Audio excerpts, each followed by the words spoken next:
Latif Abubakar Jos, and you're welcome to Straight Talk.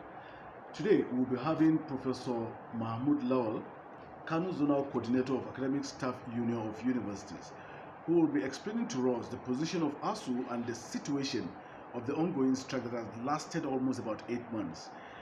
You're welcome, Professor. Thank you very much. It's my pleasure having me here. Well, like you early asked, requested me to explain. Well, the strike has been on for almost 8 months now. Of course, part of what affected the the strike was, of course, the outbreak of the COVID-19. Yes, we commenced the strike in March, and some few weeks thereafter, the COVID-19 outbreak was announced, and the country went into lockdown. But somehow we've been talking with government. Even in March, when we declared the 2-week warning strike, we actually had a meeting with government, but we couldn't reach a common ground. And after the expiration of the 2-week warning strike, the National Executive Council of the Union have to review the situation.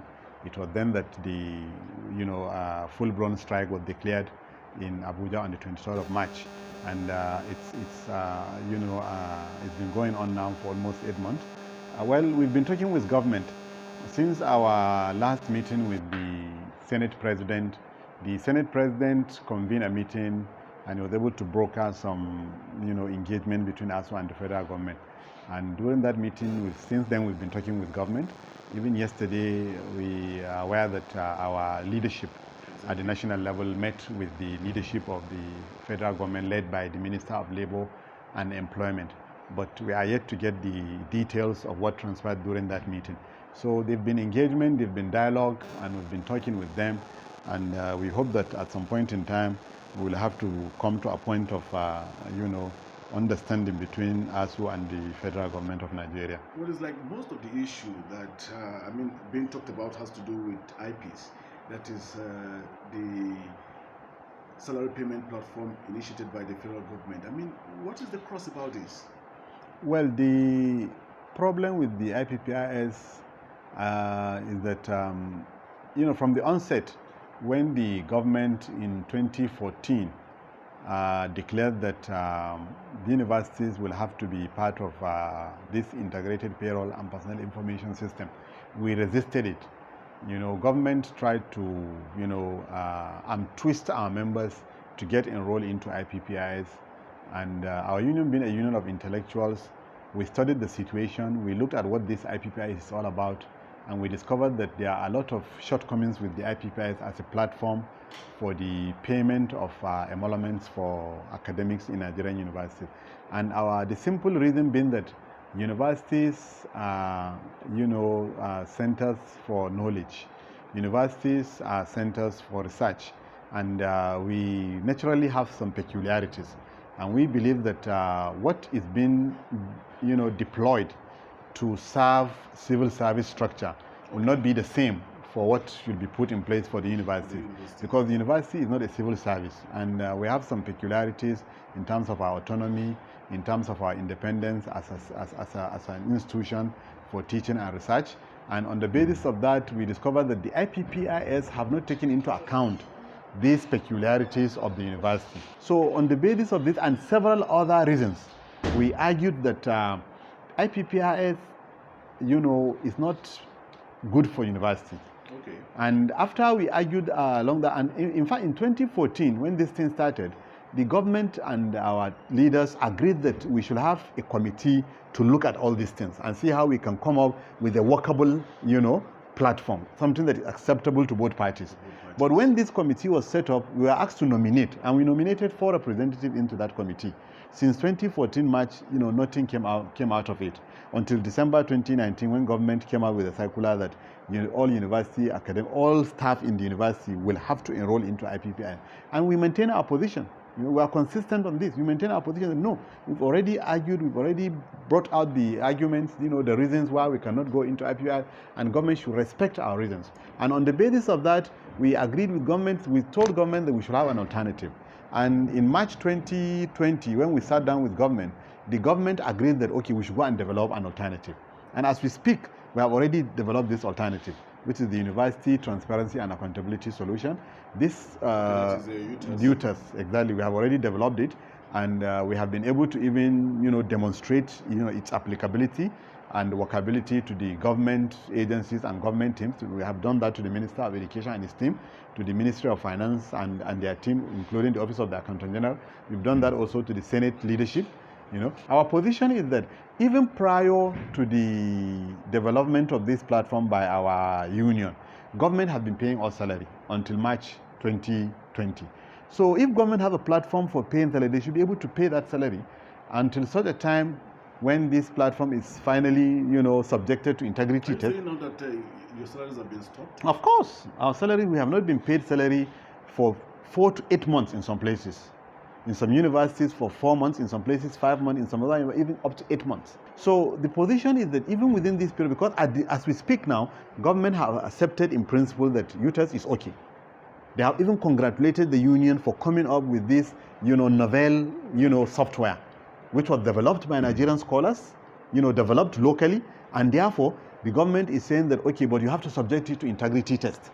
And so within this intervening period, government is trying to subject the UTAS to integrity test, and we are awaiting government at the outcome of that integrity test, and then we see what is the next line of action. So what are your other demands apart from the issue of funding is also there.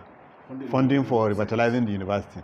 Funding in the sense that we agreed with government in 2009 MOA that they will provide funding. In fact, even before that, in the 2013 MOU that we signed with government, it was agreed that 1.3 trillion should be pumped into the universities to revitalize the universities because of the level of decay that the universities have gone through in the last before 2013, about 20 years before then. The universities have found themselves in a serious situation of dilapidation and decay. So we agreed with government in 2013 that we should pump this 1.3 trillion into the university. But this will be spread across 6 years, in the range of 220 billion every year for 6 years. And that will give you a total of 1.3 billion. So but then somehow don't need to pay it in bulk. Exactly. At that point, you don't need to pay it in bulk. The agreement was that in the 2013 MOU that they will pay that 1.3, the total sum of 1.3 trillion will be spread across 6 years. 6 years. 220 billion for each year for a period of 6 years. Okay. And if government have actually fulfilled that promise, we wouldn't have been where we are today. No, they've But not done that at all. They've not done that. In 2014, they released that of 2014, 200 billion. But since then, government have not released a kobo. And here we are today, 2020. Government have not released a kobo. And we've been saying that if government have actually, lived up to its expectation by fulfilling that promise that was entered into in 2013 with the federal government, we wouldn't have found ourselves where we are today. And then there is the backlog of allowances of members, which members owed federal government since 2009. When we signed that agreement, it was agreed that there are categories of allowances that when you perform those services, you will be paid certain allowances. And government have refused to pay those allowances. They agreed that they are going to spread the payment of that allowances. They will pay 20 billion in November 2019. They will pay 20 billion in May 2020. They will pay another 20 billion in August 2021. And then they will pay another 20 billion in February 2022 under a period of 36 months. And our union accepted that proposal. But as we speak today, the 20 billion due for November 2019, government have not released it.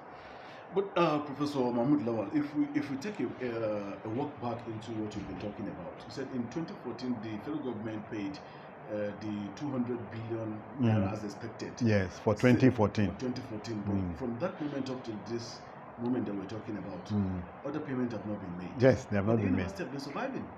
Well, they've been surviving under very distressful conditions. How? Yes, because many universities today cannot properly. Some few weeks ago, we had a meeting with our Vice Chancellor in Bayero University. He was complaining that the university is financially squeezed. They have serious financial difficulties. The nation is financially squeezed. They have serious financial difficulties. The nation itself is So financially when we say that they are still running, how are they still running? Okay. There are still financial distress. There are still financial problems that the universities are having. They are not able to address some municipal problems, payment of security issues, municipal services, roads, water, electricity, and such other things. Why? Because funding is not coming from government. Money is not coming from government to perform this responsibility. In many universities in Nigeria, if you go around, you discover that they only receive the funds for payment of salary. which is even being centralized now with the payment of the IPPIS. It's been centralized. The universities are not involved in any way in the payment of salaries for academic staff, for their staff in the university. This is done directly from the Office of the Accountant General and the CBN. How true is it that most universities have been surviving on the intervention of tech fund? That is absolutely true. How? Yes, because most of the structures you see today in universities are structures built from the intervention funds received from the Tertiary Education Trust Fund, TED Fund. So government have not been providing this funding that we are talking about. Is the capital, is that aspect of the capital funding, that aspect of the obligation of the federal government to finance the university that we have been insisting that government would have to provide. Because TED Fund is an intervention agency. Okay. TED Fund is not meant to take care of all the needs of the universities. TED Fund is there to actually intervene and assist the university to cushion the effect of some gaps that they have in trying to run the system in terms of infrastructure and other facilities. So these are some of the things that we have to really have to understand. Is there no hope of ending this strike any moment from now? Or what do you say to when they say when there is life, there is hope.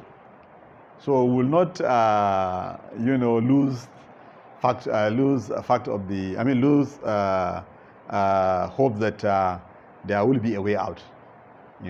In the past, we've had several strikes that lasted for 6 months or even more, and we were still able to reach a common ground and resolve the problem.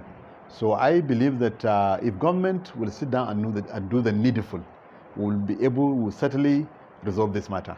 And I have no doubt in my mind that at some point in time, we are likely to come to an agreement on what should be the right thing that should be done for the university in the light of all the failures on the part of government to address the challenges confronting the university. But definitely, as we speak today, we have not been able to reach a common ground because government have not addressed, the issues. And negotiation or dialogue is about give and take. And we'll continue to discuss with government, and where it becomes necessary to give and to take, and to be able to negotiate and ensure that we find a way out. Definitely, when we are able to reach that ground, we will be able to resolve the problem. But for now, the strike continues. So, but you believe that there is light at the dark end of the tunnel? Well, let's hope for that.